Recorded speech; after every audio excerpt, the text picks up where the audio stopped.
Amid shelling and gunfire from the Russian invasion, more than 3 million people have fled Ukraine as of March 16th.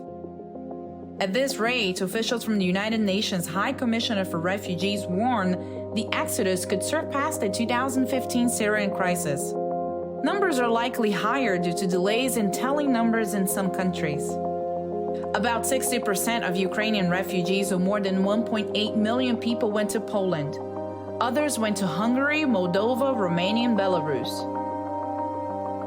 The UN says the number of displaced people likely will continue to rise by 100,000 to 200,000 a day.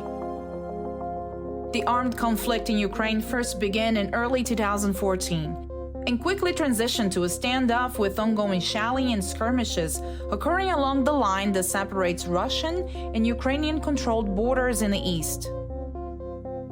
I think the key thing to remember is that Ukrainians have been living with a war for 8 years, so they are not responding to a surprise right now.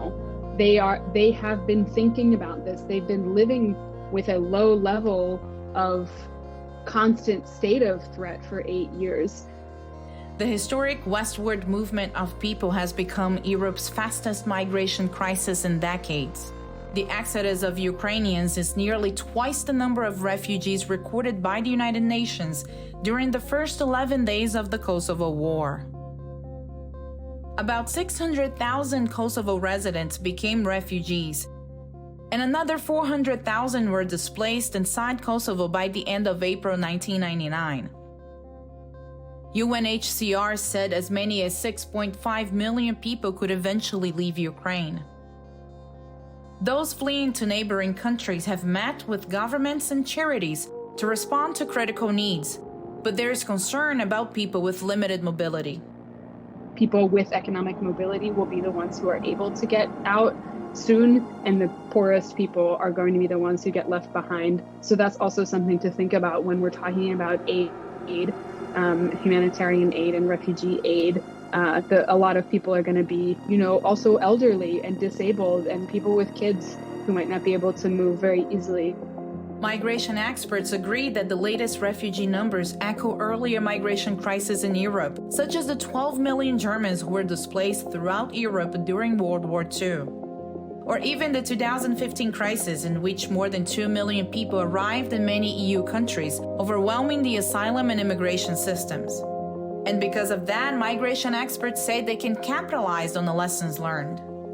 The intense ramping up of school placements in education, in housing. We've seen it in Sweden, in Germany, and already now in Germany, for example, we see that protocols from 2015 have been reactivated to cope with the influx of refugees. So we can learn from the lessons, learn from the protocols and strategies that we had back then, and adjust them to the current needs.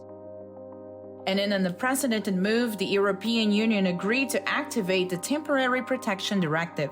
That means refugees from Ukraine have been granted permission for temporary residency in the European Union for at least 1 year, with the possibility of an extension for 2 more years.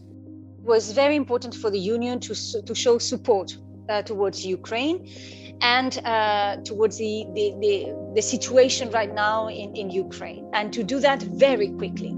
And across the Union is a manifest. What is really important about the TP is that this is a European status. It's not German status, it's not Greek status, it's a European status. And it also sends a very strong signal towards Ukraine.